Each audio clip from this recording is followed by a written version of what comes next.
कोविडचा काळ प्रत्येकाला माहिती आहे आणि त्यावेळेस 4-5 हजारापेक्षा मला वाटतं जास्त आपण लसीकरण केलं.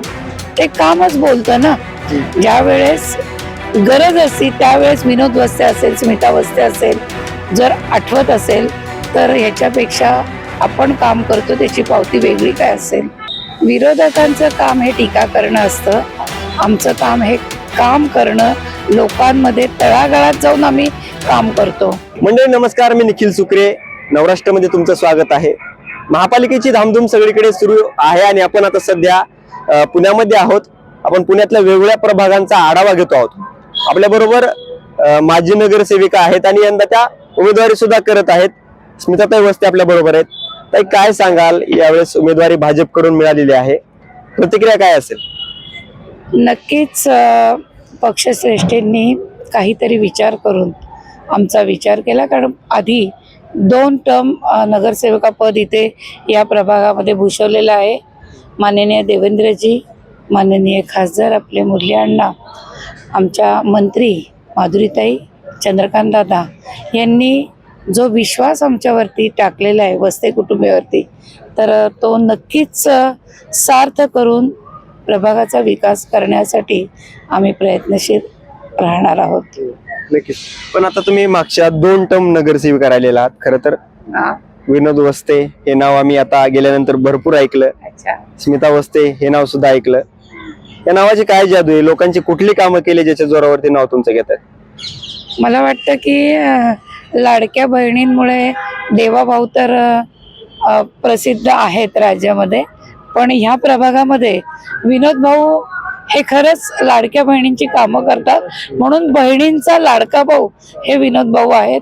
हे नक्कीच मी आदराने आणि आनंदाने सांगू इच्छिते. आता कुठली कामं झाली ज्यांच्यामुळे लोक एवढं नाव घेतात त्यांचं? आपण ज्या वास्तूमध्ये उभा आहोत तिथं सह्याद्री लोकसेवा केंद्रामध्ये जवळजवळ 5-6 हजार लोकांना आपण राज्याच्या असतील, केंद्राच्या असतील, पुणे महानगरपालिकेच्या असतील, अशा असंख्य योजनांचा लाभ इथून आपण दिलेला आहे. कोविडचा काळ प्रत्येकाला माहिती आहे आणि त्यावेळेस 4-5 हजारापेक्षा मला वाटतं जास्त आपण लसीकरण केलं. जिथे पुणे शहरात कुठेही लस उपलब्ध नसेल तर सह्याद्री लोकसेवा केंद्रामध्ये लस उपलब्ध होती. बेड उपलब्ध करण्यासाठी आम्ही रात्री 2-3 वाजता जरी विनोद भाऊंना असेल, मला असेल, जर फोन आले तर आम्ही ती म्हणजे आम्ही ते प्रयत्न करायचो की आलेल्या समोरच्या व्यक्तीला काही ना काहीतरी योग्य मार्ग, योग्य बेड, उपचार योग्य मिळतील, कारण सर्व जनता त्यावेळेस घाबरलेली होती. यावेळेस एक आश्वासक म्हणून आमच्याकडे आल्यानंतर नक्कीच काम होईल ही त्यांना खात्री होती, म्हणून प्रत्येकजण त्या अपेक्षेने आमच्या इथे येत होता. तर मला वाटतं की आपण जे काम करतो तर ते कामच बोलतं ना. ज्या वेळेस गरज असती त्यावेळेस विनोद वस्ते असेल, स्मिता वस्ते असेल, जर आठवत असेल तर ह्याच्यापेक्षा आपण काम करतो त्याची पावती वेगळी काय असेल. आता पुढल्या कामांचा रोडमॅपचं काय? बरीच कामं झाली असं तुम्ही सांगताय. पुढल्या कामांचा काय रोडमॅप तयार आहे? कुठले प्रश्न सोडवणार आहात? काय कामं करणार आहात? वाहतुकीचा प्रश्न खूप आहे. शाळा चांगल्या पाहिजे नाहीत प्रभागामध्ये, उद्यानं चांगली पाहिजे नाही, कारण पर्यावरण जर चांगलं राखायचं असेल, आरोग्य चांगलं राखायचं असेल प्रभागातील लोकांचं, तर तिथे आरोग्याच्या सुविधा, दवाखाना आहे, ह्या सगळ्या गोष्टींचा विचार आम्ही पुढील काळाचा केलेला आहे. आमच्या मनामध्ये तो प्लॅन नक्कीच तयार आहे. तुम्ही 4 जणांचा पॅनल आहे. खरं तर या 4 जणांच्या पॅनलच्या भाजपच्या विरोधात आणखी 2-3 पॅनल आपल्याला पाहायला मिळतात विरोधी पक्षांचे. कुठल्या पक्षाचं आव्हान तुम्हाला वाटतं? खरं तर तुमच्याच पक्षामधील काही नेते तुमच्याच बरोबरीनं काम करणारे दुसरीकडून लढतायत. काय आव्हान वाटतं या निवडणुकीत? खरं सांगू का, आपले भारतीय जनता पार्टीचे अध्यक्ष हे आम्ही पॅनलमध्ये गेल्या टर्मलाही बरोबर होतो, आत्ताही धीरजी गाटे आणि मी बरोबर आहे. अमर आवळे हा महानगरपालिकेचे जे सेवा करणारे आहेत त्यांच्या तिथलाच मुलगा आहे, तरुण होतकरू मुलगा आहे. लता गौडा या रघुनाथ गौडांच्या मिसेस या सुद्धा अनेक वर्ष रघुअण्णा भारतीय जनता पार्टीचं संघाचं काम करणारे व्यक्ती.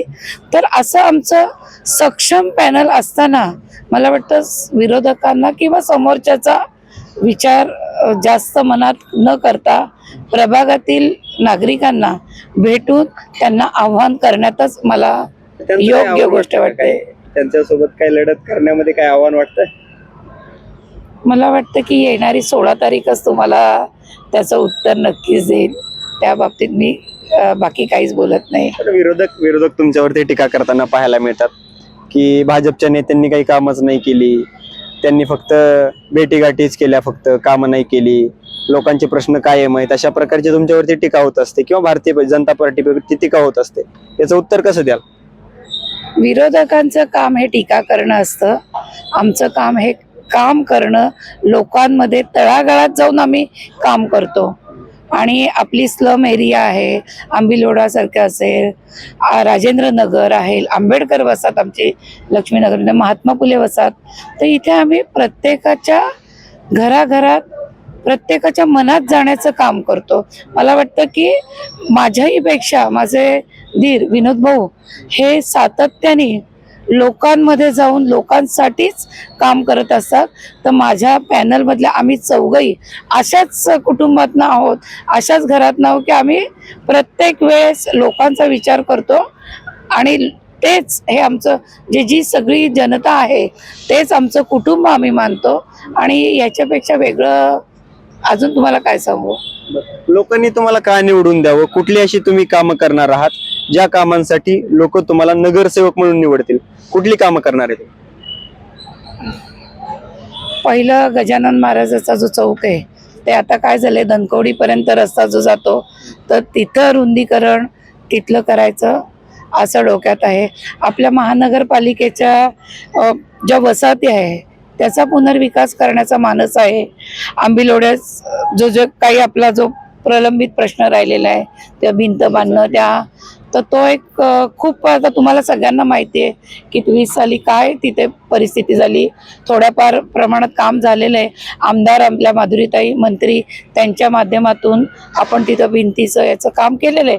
पण अजूनही जी कामं आहेत ते करण्याचा मानस आहे. आणि मुख्य म्हणजे नागरिकांच्या सुरक्षतेसाठी CCTV कॅमेरा बसवायचं असं आहे. आणि पर्यावरणपूरक असं शहर माझा प्रभाग करायचा असा माझा मानस आहे. त्याच्यासाठी झाडे लावणं आणि विरंगुळा केंद्र करणं, ज्येष्ठ नागरिकांना सुविधा होणं, फुटपाथ चांगले व्हावं, स्ट्रीट लाईट चांगल्या असाव्यात, एकंदरीत उत्तम प्रभाग जेणेकरून नागरिकांच्या सुविधा त्यांना मिळतील याचा प्रयत्न नक्कीच करेल. बरं, लोकांना काय आव्हान असेल? मतदानाचा टक्का उंचावला पाहिजे, याच्यासाठी लोकांमध्ये काही आपण जनजागृती करतो आहोत का? त्यांच्यामध्ये तुम्ही जाता सातत्यानं, पण लोक मतदानासाठी बाहेर आले पाहिजे, त्याच्यासाठी आपण काय करतोय? लोकांना तर मनापासून वाटतं की भारतीय जनता पार्टीच आपल्या पुण्याचा विकास करेल. परंतु मी लोकांना एवढंच आव्हान करेल की तुम्ही सर्वांनी येत्या 15 तारखेला भारतीय जनता पार्टीच्या कमळ या चिन्हा शेजारील बटन दाबून मतदान करा. आणि अख्ख्या पुणे शहरात भारतीय जनता पार्टीचा झेंडा उंचावेल याची तुम्ही काळजी घ्या. कारण एक असतं की 100% काम करण्यासाठी जर 99% काम झालं आणि 1% अपूर्ण राहिलं तर तो 100% पूर्ण होत नाही. तर ते 100% काम करण्यासाठी सर्वांनी त्याच्यात सहभागी होणं हे अतिशय गरजेचं आहे. तर मी त्यांना एवढंच सांगेल, केंद्रामध्ये भारतीय जनता पार्टी, राज्यामध्ये भारतीय जनता पार्टी आहे. मोदींचं काम तुम्ही बघता, देवेंद्रजींचं काम तुम्ही सगळे बघताय, आपले खासदार मुरली अण्णा यांचं काम आपण सर्वजण पाहत आहोत. तर पुण्यामध्ये जर महापौर पुणे महानगरपालिकेत भाजपचा व्हायचा असेल तर भारतीय जनता पार्टीचे सीट 100, 125, 100+ म्हणजे 200, 100, 120 असे यायला पाहिजे ने. तर लोकांना मी एवढंच आव्हान करेल की तुम्ही सर्वांनी जास्तीत जास्त संख्येने भारतीय जनता पार्टीलाच मतदान करा आणि आम्हाला सगळ्यांना निवडून पुन्हा एकदा तुमचं काम करण्याची संधी द्या. आणि ती देतीलच अशी खात्री मला वाटते. पण लोकांना एवढंच सांगेल की काम बोलतं, विरोधाकडे तुम्ही लक्ष देऊ नका, त्यांचं कामच आहे विरोध करणं, एवढंच मी तुम्हाला त्या सांगते. शेवटची 2 वाक्य गाळून टाका. धन्यवाद ताई आमच्यासोबत बोलल्याबद्दल.